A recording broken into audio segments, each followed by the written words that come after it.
और अब खबर मसूरी से, जहां एक कार्यक्रम के दौरान वन मंत्री हरक सिंह रावत ने जोश जोश में कुछ ऐसा बोल दिया कि बाद में उनको सफाई देनी पड़ गई। मसूरी में राज्य आंदोलनकारियों के बारे में बोलते हुए हरक सिंह रावत ने कहा कि आज उत्तराखंड के शहीद और आंदोलनकारी आंसू बहा रहे हैं। वो कह रहे हैं कि उत्तराखंड को नालायकों के हाथ दे दिया। हालांकि बाद में उन्होंने इस मामले में सफाई भी दी, लेकिन सियासी गलियारों में हरक सिंह रावत के बयान से हड़कंप की स्थिति है।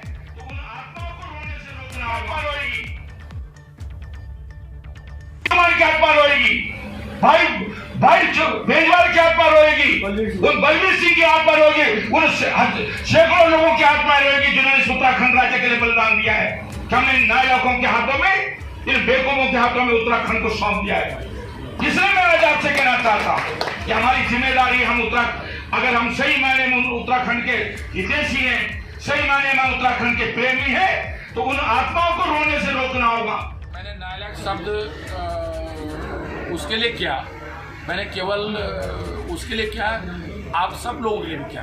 उसमें आप भी नालायक हो, मैं भी नालायक हूँ। इसलिए कहा कि राज्य हम 125 करोड़ लोग, जिन लोगों ने 1,25 लाख लोग जिन्होंने इस राज्य के लिए संघर्ष किया, बलिदान दिया, उनकी आत्मा जरूर देख रही होगी कि हमारे संकल्प को, हमारे सपने को इन नायकों ने पूरा नहीं किया।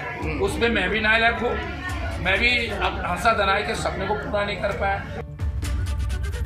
तो नालायकों के हाथों में प्रदेश की बात कहकर हरक सिंह रावत अब घिरते हुए दिखाई दे रहे हैं, क्योंकि हर कोई ये जानना चाहता है कि हरक सिंह रावत ने किसे नालायक कहा और कौन नालायक है। हालांकि बाद में उन्होंने सफाई भी दे दी।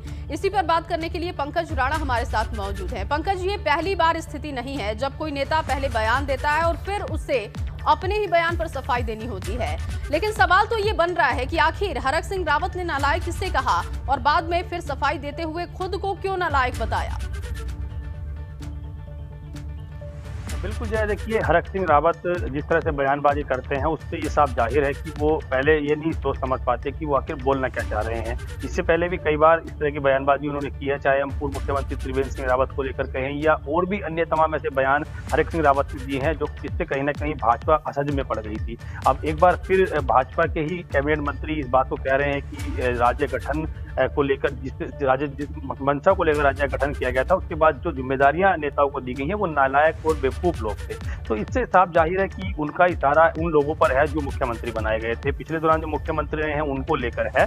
तो जिस तरह से जिस कार्यक्रम में तमाम कार्यकर्ता थे उन्होंने ये बात कहा कि जिनको मुख्यमंत्री बनना चाहिए था वो मुख्यमंत्री नहीं बन पाए, यानी कि हरक सिंह रावत को लेकर वो कह रहे थे कि मुख्यमंत्री हरक सिंह रावत को बनना चाहिए, लेकिन वो नहीं बन पाए। और ऐसे में हरक सिंह रावत का ये बयान नालायक शब्द का इस्तेमाल करना कहीं ना कहीं इस ओर इशारे कर रहा है कि वो अपने ही तमाम पूरे साथियों को भी कह रहे हैं। हालांकि उन्होंने सफाई दी है, उन्होंने ये भी कहा है कि वो भी सरकार का हिस्सा है, कैबिनेट मंत्री हैं, उत्तर प्रदेश के दौरान भी वो मुख्यमंत्री मंत्री रहे थे। उसके बाद चाहे हम कांग्रेस सरकार की बात करें उसमें भी वो कैबिनेट मंत्री रहे थे और अभी भी कैबिनेट मंत्री हैं। तो उन पर भी बड़ी जिम्मेदारी है और बड़ी जिम्मेदारी के नाते राज्य के विकास को लेकर तमाम एजेंडों की बात करना, फिर ये कहना कि जिनके हाथों में कमान गई थी वो नालायक और बेवकूफ लोग हैं, तो इससे साफ तौर पर यह कहा सकता है कि वो खुद को भी कह रहे हैं और अपने पूर्व मुख्यमंत्री भी कह रहे हैं। इसको लेकर अब प्रदेश में राजनीति गर्मा रही है। तमाम लोग ये भी कह रहे हैं कि इस तरह की शब्दावली इस तरह से इस्तेमाल करना ठीक नहीं है एक कैबिनेट मंत्री को।